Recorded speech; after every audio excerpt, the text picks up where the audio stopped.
এই দেখো তিলের নাড়ু আর তোমার চিড়ার নাড়ুটা, মানে চিড়ার মোয়া যেটা বলে, এই দুটো করা কমপ্লিট হয়ে গেছে। পাকানোর পরে, উনুনে পাকানোর পরে সেটা হয় তেল, নারকেল তেল। আর এটা যেহেতু গুড় দিয়ে পাকানো হয়েছে, এটাও তেল বেরিয়েছে, কিন্তু এই তেলটা আর মাথায় দেওয়া যাবে না। এই দেখো একদম আমার হাত তেলে চপা চপা। নমস্কার বন্ধুরা, মনিকা লাইফ স্টাইলে তোমাদের সকলকে স্বাগত।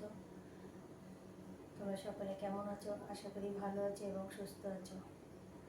আবার চলে এসেছি আজকে রান্নাঘরের ভিডিও দিয়ে শ্যুট করছি। রান্নাঘর থেকে ব্লগটা শুরু করব আমি। আর কিছু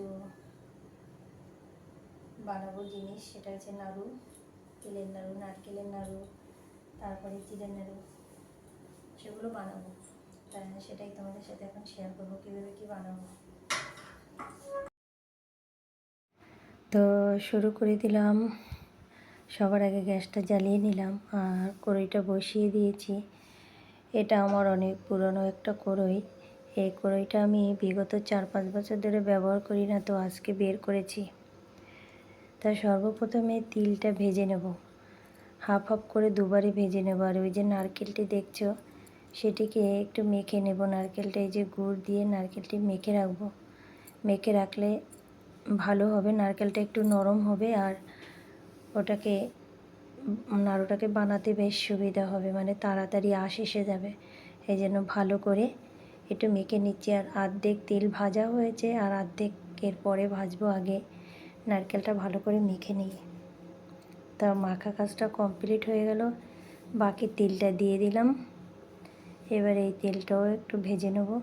তো তিলটা যাতে লাল না হয় সেদিকে খেয়াল রাখতে হবে, হালকা করে ভেজে নিতে হবে, হালকা আঁচে, মানে লো মিডিয়ামে আঁচটা দিতে হবে। এবার চিড়াটা ভেজে নিচ্ছি। চিড়াটা ভালো করে ঝেড়ে পরিষ্কার করে নিয়েছি এবং এর মধ্যে কিছু ধান ছিল সেটাও বেছে নিয়েছি। চিড়েতে তো ধান থাকেই, তো ধানটা বেছে নিয়েছি।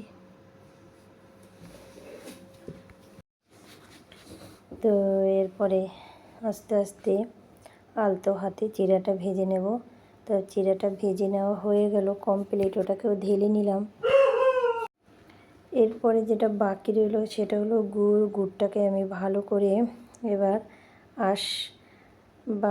আঁশ বানিয়ে নেব। সেটা হলো গুড়টা জ্বালাতে হবে সুন্দর করে, আর যতক্ষণে গুড়ে আঁশ না আসবে ততক্ষণে তো আর নাড়ুটা হবে না, নাড়ুর প্রসেস তৈরি করা যাবে না। তো সেই জন্য এটাও প্রথমে একটু গ্যাসটা বাড়িয়ে দিয়েছি, বাড়িয়ে এবার এটা ভালো করে বলবটা উঠবে, সেই জন্য। তো বলবটা উঠে গেছে আর গুড়টা অনেকটাই ঘন ছিল, যার কারণে তাড়াতাড়ি হয়ে গেছে। এটা পাতলা গুড় না তো, আর গুড়টা খুবই ভালো ছিল। তো মোটামুটি হালকা মতো আঁশ এসে গেছে। তা আমি একটু কড়া পাকের নাড়ু করি, তো ওই জন্য আমি একটু কড়া পাক দিয়ে নিয়েছি। তা আমার পাকটা তো দেওয়া কমপ্লিট হয়ে গেছে। আর এই যে থালার মধ্যে যে তিলটা নিয়েছিলাম, তো এখন তার মধ্যে ওটাকে ভালো করে মাখিয়ে নিয়েছি চামচ দিয়ে। তো মাখানো কাজ কমপ্লিট। এবার হলো বানানোর পালা। তো একা একা বানাচ্ছি, একটু তো টাইম লাগবেই। তো এই জন্য তোমাদের একটু এটাকে মানে আমি দেখাচ্ছি একটু যে তাড়াতাড়ি করছি, কিন্তু আসলে না একটু সময় নিয়েই বানানো হয়েছে। তো নাড়ু তো কমপ্লিট হয়ে গেছে, দুটো নাড়িও কমপ্লিট হয়ে গেছে, চিড়া এবং তিল। এবার নারকেলটা বসিয়ে দিয়েছি। এই দেখো তিলের নাড়ু আর তোমার চিড়ার নাড়ুটা, মানে চিড়ার মোয়া যেটা বলে, এই দুটো করা কমপ্লিট হয়ে গেছে। যাই হোক, এবার নারকেল নাড়ুটা করে নিই, তারপর তোমাদেরকে দেখিয়ে দেবো।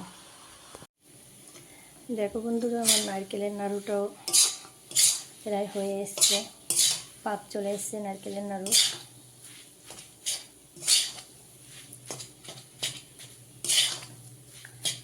এবার নারকেল নাড়ুটা করে নেব।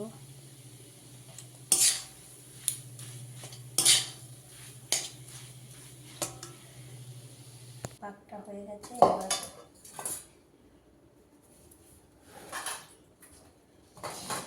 এখন করে নেবো সব।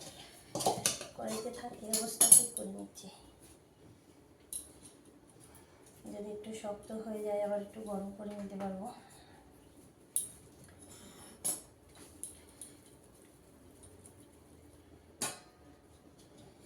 নারকেল নাড়ুগুলো খুব সুন্দর হচ্ছে, সুন্দর পাকেছে। তবে একটু এলাচের গুঁড়ো দিয়েছি, সেটা তোমাদের দেখাতে হয়নি, মানে গোটা এলাচ, সেটাকে ভেজেছি, ভেজে তারপর সেটা বেটে গুঁড়ো করে দিয়েছি। তাহলে একটু এলাচের গুঁড়োটা দিলে বেশ টেস্টটা খুব ভালো হয়।